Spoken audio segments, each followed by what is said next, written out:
It was unavoidable, but the 6 months I spent in the hospital were extremely painful. My muscles had clearly weakened. I wanted to find peace in my own home as soon as possible. However, when Chris and I returned home, we were greeted by a mountain of our mother-in-law Sharon and sister-in-law Dolly's belongings. What is this? What happened here? This wasn't here in the morning. Sharon and Dolly's belongings were supposed to be temporarily stored. I was told everything would be cleared out by the time I was discharged. Well, this is our house now, so if you don't like it, you should leave. Exactly. Sick person is a nuisance, so please leave. Unbelievable.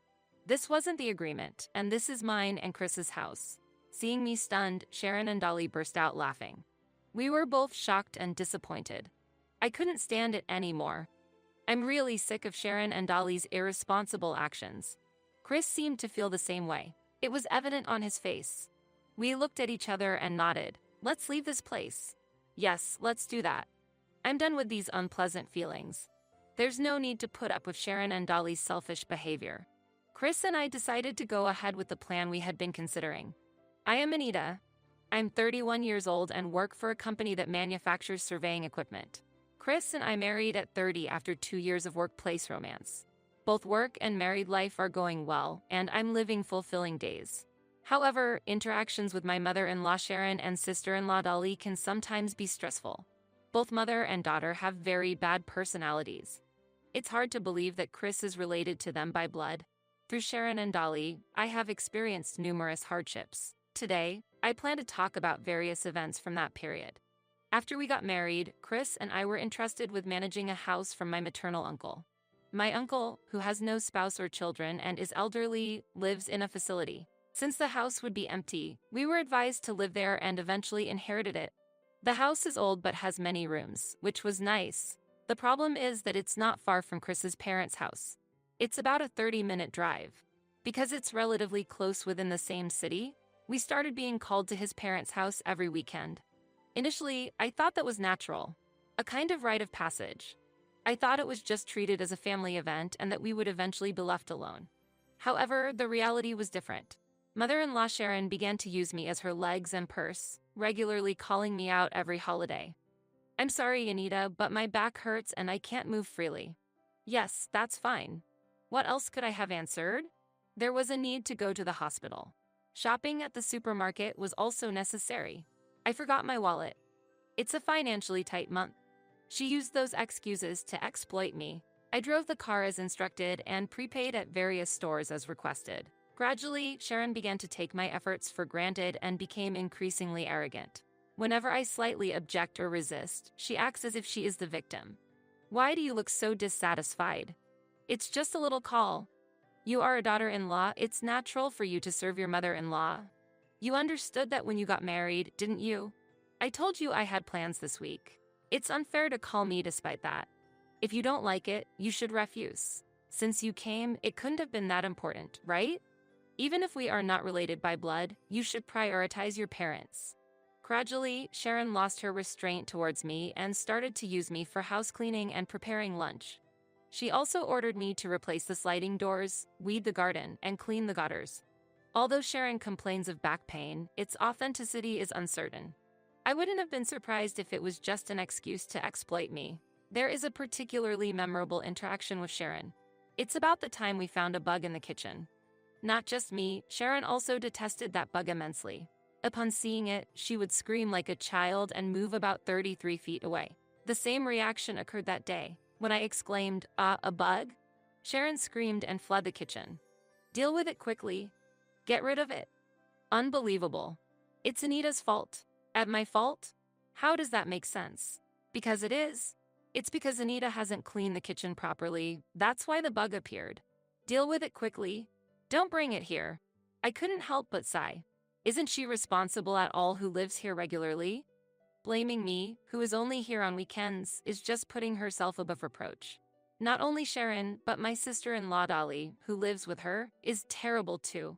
Dolly is a divorced woman who returned to her original home about 3 years ago after her husband cheated on her. She loves cigarettes, gambling, and alcohol much like a middle-aged man. She is always irritated, and dealing with her is painful. Especially problematic is her change into an uncontrollable personality when drunk. Behaving violently. Dolly, who throws things around and causes trouble, is a great nuisance to everyone around her. It seems she is deeply dissatisfied with her situation since her divorce. She tried to drown her frustrations in alcohol. It's really troublesome. When Chris was away on a business trip over the weekend, I often received calls from Sharon about Dolly. Anita, Dolly has called from the bar. Can you come pick her up? Do I need to go? Shouldn't she take a taxi? It seems she's run out of money. Besides, it sounds like she's caused trouble at the bar. Reluctantly, I headed to the bar where I found Dolly completely drunk. When I told the staff that I was her family, they all looked troubled. Drunk Dolly had broken dishes, messed up the food, and caused trouble for other customers. As a result, many customers left, which not only affected the day's sales but also damaged the establishment. Later, a significant amount of compensation was demanded, and both Sharon and Dolly were unable to hide their surprise. There were multiple calls from the police to pick up Dolly. I became well acquainted with the local officers. There are countless issues and bitter incidents related to Dolly. She really is a problematic person. When Sharon teams up with her, these types of problems multiply. When Chris is away, they constantly complain to me. Perhaps due to the familiarity of our relationship, their intrusive nature began to show more and more. Even in close relationships, etiquette is required, but Sharon and Dolly seem to care little about this. Chris also seems to be struggling under the influence of his mother and sister. Just a moment, Chris, could you lend me about $1,000? Money again, and $1,000 at that. What for? I'm taking Mom to a spa. Is there a problem with that as a son? Chris, is it okay for Mom's back to stay like this? Sharon and Dolly often demanded money from Chris. The purpose was to visit hot springs or spas under the pretext of Sharon's health. It's truly brazen. Chris and I are overwhelmed with work and hardly have the leisure to enjoy holidays. On the other hand, Sharon and Dolly, who do not work, were living relatively comfortably. I am not satisfied with this situation. During weekdays, I am busy with work, and on weekends, I have to respond to the demands of Sharon and Dolly at their home. This routine was causing significant stress to both my body and mind. Before I knew it, my health was deteriorating. I couldn't recover from fatigue even with rest, and I constantly felt gloomy. Even when I had time to relax with Chris, I was always sighing. Unlike Mom, maybe Anita should also take some rest somewhere. Really, it's unusual for me to feel so tired. We need to do something about it. Chris and I hope to have children in the future, and I will soon turn 32. Ideally, I would like to have our first child in my early 30s. For that, it's necessary to maintain physical health and reduce mental stress. The sudden dizziness I felt was on a Friday night, accompanied by intense pain. With a severe headache, I couldn't even stand and express the abnormality to Chris. It was a very scary experience. I realized that my speech was becoming unclear. Chris's complexion changed. "Stay still, I'm calling an ambulance," he said hurriedly. After tests at the emergency hospital, I was diagnosed with a cerebrovascular disorder. Being diagnosed with a stroke in my 30s was a life-threatening condition if mistaken. It was fortunate that Chris was by my side and could respond immediately. I don't smoke, drink, or have issues with high blood pressure or high cholesterol. Yet why did I have a stroke? It seems even the doctors couldn't pinpoint the exact cause. It might also be because of Mom and sister. Anita was always under pressure. I'm sorry, but I suspected that too. It might have been a problem that you endured it for so long. Anyway, it was fortunate that you received treatment quickly. We must regain your health as soon as possible. My hospitalization was prolonged. Due to a cerebrovascular issue, hospital stays are often long, but mine was extended further due to signs of depression. The visit from Sharon and Dolly is an unforgettable memory. Despite Chris forbidding their visits, they came without permission and said whatever they wanted. Is it true you collapsed? Come back soon. We are in trouble. That's right. There are so many things we need you to do, like washing and cleaning. Actually, I need to be hospitalized too. Look, my back pain is terrible. Get well soon and come back. Oh, we'll borrow your room while you're hospitalized, okay? Borrow the room? What on earth does that mean? After a while, Chris arrived. He was furious to see Sharon and Dolly. Hey, I said stop. Why are you in Anita's hospital room? Quiet down. Let us visit. It's only natural since we're family. And make sure to tell Anita about that thing. Okay, bye. Sharon and Dolly left quickly. Chris apologized, looking sorry. I'm sorry I couldn't stop them. I am truly amazed by the selfish behavior of Sharon and Dolly. When I asked about that thing, it turned out to be about the renovation of their family home. Remember, there was a day with very strong winds recently? The family home is old, so tiles flew off the roof, and it was damaged by debris flying around. Because of that, rain started leaking through the roof. It seems they had to call a repair service to fix the house. During the repair period, they needed to move some belongings somewhere. That's when Sharon and Dolly proposed using our house. I understand. I don't mind. I'll be in the hospital for a while anyway. Really, that helps a lot. Thank you. We'll make sure everything is cleared up before you get discharged. However, the situation was unexpected. After 6 months of hospitalization, when I returned home, there was a large amount of Sharon and Dolly's belongings there. It was unavoidable, but the 6 months I spent in the hospital were extremely painful. My muscles had clearly weakened. I wanted to find peace in my own home as soon as possible. However, when Chris and I returned home, we were greeted by a mountain of our mother-in-law Sharon and sister-in-law Dolly's belongings. Chris was also surprised on the spot. Shouldn't they have cleared everything up before I got back? What was going on? What is this? What happened here? This wasn't here in the morning. Sharon and Dolly's belongings were supposed to be temporarily stored. I was told everything would be cleared out by the time I was discharged. The movers brought them in at noon. It's fine, the house is big enough. That's right. The family home is very old, and it turned out that it was a rented house. We had to leave there and come here. Now we have no choice but to live here. So, kicking us out would be pointless. I was appalled by Sharon and Dolly's selfish behavior. To force their way in while blocking their own path. Such selfish actions should not be allowed. Chris strongly criticized this point. However, Sharon and Dolly decided to ignore it. As the argument heated up, Sharon incredibly lost her temper. Well, this is our house now, so if you don't like it, you should leave. Exactly. Sick person is a nuisance, so please leave. Unbelievable. This wasn't the agreement, and this is mine and Chris's house. Seeing me stunned, Sharon and Dolly burst out laughing. We were both shocked and disappointed by the outrageous behavior. It was unbearable. Just hearing their laughter made me feel sick to my stomach. Chris was concerned about my health, worried that it might relapse. It was truly very tough. Half a month after Sharon and Dolly started staying at our house, they began planning another trip. They said they wanted to refresh their tired bodies after cleaning up from the move. So, Chris, could you lend me another $1,000? What are you talking about? You haven't paid back the first amount. Just give it without complaining. Think of it as filial piety. Dolly insisted, but Chris firmly refused. I am really fed up with Sharon and Dolly's irresponsible behavior. It seems Chris feels the same way. It was clear on his face. Ignoring their irritation over not getting the money, we looked at each other and nodded. Let's leave this place. Yes, let's do that. I'm done with these unpleasant feelings. There's no need to put up with Sharon and Dolly's selfish behavior. Chris and I decided to go ahead with the plan we had been considering. In fact, since they moved in, we had been waiting for a time when the in-laws would be away. Without Chris giving them money, we used our savings, and Sharon and Dolly went on their trip. Afterward, we quickly started to take action.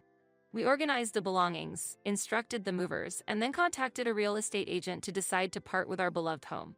A call from Dolly came into my smartphone a month later. She was clearly upset, and Sharon's yelling could be heard in the background. No wonder, as the house they had lived in just a few days ago had been put on the market. What's happening?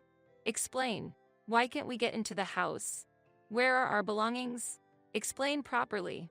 I forgot to inform you, but that house has already been sold. What? You sold it? How could you do this without permission? Why? I don't need to take such accusations.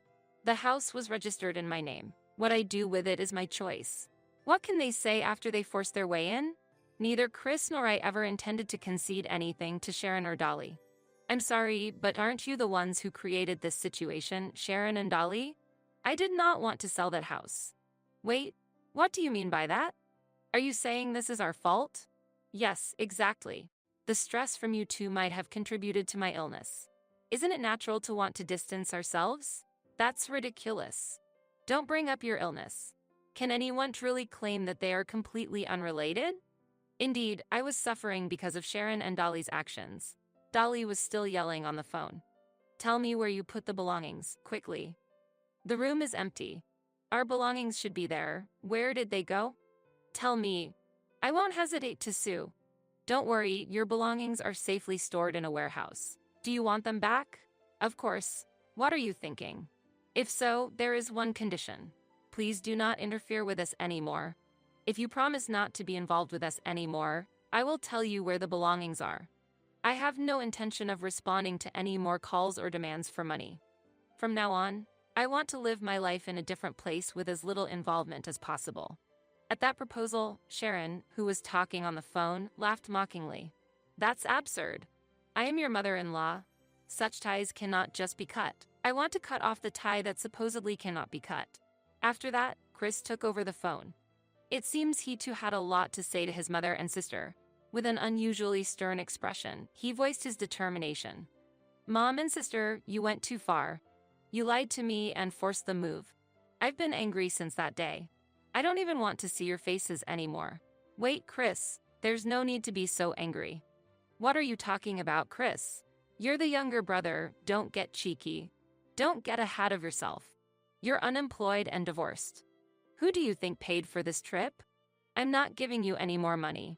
Chris's voice was furious. His fierceness was considerable. Sharon and Dolly felt the gravity of the situation this time. Let's calm down and talk, they suggested. Then they asked for details about the location of the storage and the handling of the belongings. Everything went as planned. Chris and I exchanged glances and arranged a meeting with Sharon and Dolly. 3 days later, we gathered them at a small cafe. Sharon and Dolly had been staying in a hotel for the past few days, looking pale, but they seemed to think they could still dominate us with their assertive attitude as before. We're here. Hurry up and tell us the location of the warehouse. You're also paying for the hotel stay. That's not happening. Before you say something like that, pay back the money I spent on the trip. I've spent nearly $5,000 to date. Pay it back quickly. Chris's presence was intimidating. It was hard to imagine from his usually calm demeanor. They seemed to feel that they should not anger him any further. Immediately, Sharon and Dolly softened their approach and began to smile ingratiatingly. Wait a minute. We didn't mean to make you angry. We were just a bit shocked and frustrated over a small thing. That's right.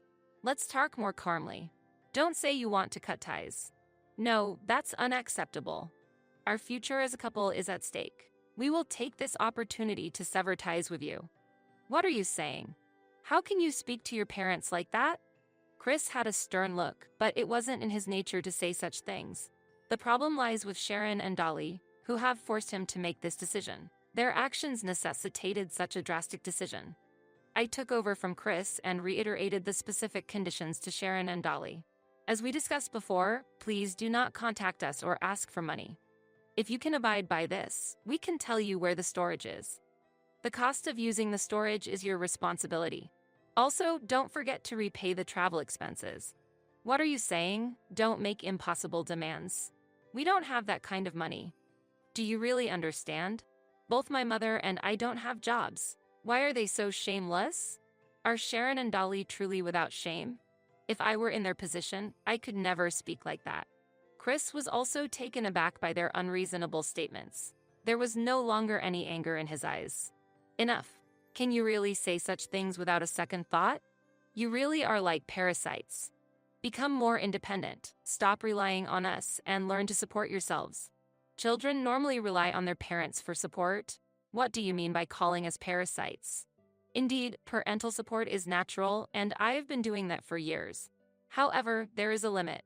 Didn't mother and sister not only fail to do what they could, but also lied? A bug. Suddenly, when I pointed to the ground near Sharon's feet, Sharon gave a short scream and quickly got up from her seat, moving to the wall. Her agile movement didn't seem to belong to someone suffering from back pain. It seems that Sharon realized I had made up the bug. She became very angry, her face turning red. Liar. I was deceived. I'm sorry. However, isn't it mutual? You did use your back pain as a reason to make me do household chores and repairs, right? Furthermore, you fleeced me of money under the guise of treatment for the hot springs. Wasn't it for your back? Who is the real liar here? Just stop it. Sharon was unable to respond. She looked at the floor in frustration and bit her lip. Chris urged her to return to her seat, and she came back muttering her dissatisfaction. It seemed she had lost the energy to argue and was disappointed. On the other hand, Dolly was still ready to fight, anger evident in her eyes. Both of you lack respect for your elders. Stealing our belongings and threatening us, lying, ambushing, calling us parasites. I am furious. We did not want to respond in this way or tone either. As I've said before, you two have driven us to this situation. Please understand that. There's one more thing I'd like to ask. Sharon, Dolly, why don't you try working? You should be independent and support yourselves. Isn't that possible? Both of you are healthy and have no chronic illnesses. You have time and you owe me a debt. If you don't want to be called parasites, you have every reason to work. Looking at Dolly's face trembling with anger, we felt our stance was justified, but it seemed they were still not convinced. Changing Dolly's stubborn attitude might require more than just our efforts. But there was no need to rush, as everything was going according to plan. I subtly signaled to someone sitting at the back of the cafe. Responding to the signal, a man stood up and approached. As he appeared, Dolly's expression dramatically changed. The person who appeared was none other than Dolly's former husband, Tony. Indeed, Chris and I had contacted Tony in advance for this day and arranged for him to come. Tony's face lacked the warmth it once had, and it was clear that any love he had for Dolly had completely vanished. His gaze was cold as he looked sternly at Dolly and said, "Dolly, it's been a while. You still haven't changed. It's really surprising." Dolly couldn't hide her disturbance and asked Tony, "Why are you here? Did they call you?" "What hasn't changed?" Tony answered calmly, "It seems you're still living by deceiving others. Just like you deceived me, are you deceiving Chris and Anita too? You dishonest woman." I was shocked by his words. "Did you have an affair, Dolly?" Previously, Dolly had told us that her husband's infidelity was the reason for their divorce. However, her failure to deny Tony's accusations made it likely that his claims were true. It became clear from this situation that Dolly had been lying to us. She was the one who had an affair and caused the divorce. She was pretentious, arrogant, dishonest, and had been hiding her true nature, which was now exposed. My dislike for Dolly deepened in my heart, and I was aware of how much my feelings towards her had intensified. If you had returned to your hometown and kept quiet, I wouldn't have said anything. But Dolly, it seems you're causing trouble here too. Dolly defiantly responded, "So what? That has nothing to do with you, does it?" Tony calmly retorted, "It's not entirely unrelated. I am your ex-husband. If I had been stricter with you, maybe Chris and Anita wouldn't have had to suffer so much." Confused, Dolly demanded, "What? What exactly are you trying to say? Tell me clearly." At that moment, Tony calmly took a document out of his inner pocket and slammed it on the table. The presence of the document rapidly turned Dolly's complexion pale. The document was prominently labeled Demand for Property Division for Adultery, and it clearly stated that she must pay $30,000 within a week. Dolly panicked and shook her head. "Impossible. This is absurd. I can't pay $30,000. I just told you. I don't have a job, I have no savings, only debts," Dolly shouted. Tony was firm in his response. "So what? If you don't have money, you need to work. Work hard and pay it back. That's the least you can do to make amends. And by the way, the compensation should be paid in full." Dolly, crying, pleaded, "But that's impossible. Mom, say something." However, Sharon coldly replied, "What do you want me to say? You were the one who cheated. Don't drag me into this. You work and pay the compensation yourself." Eventually, a fallout occurred between them, creating an unsightly scene. The behavior of Sharon and Dolly was truly distasteful, and I felt a severe lesson was necessary for them. Without harsh measures, they likely would not learn their lesson. I confidently presented a medical diagnosis from the hospital in front of both of them. "This is a medical report from the hospital. Based on this, I will sue you," I declared. Dolly was shocked. "What? You're suing us?" Sharon also panicked. "Don't be foolish. Why would you sue us?"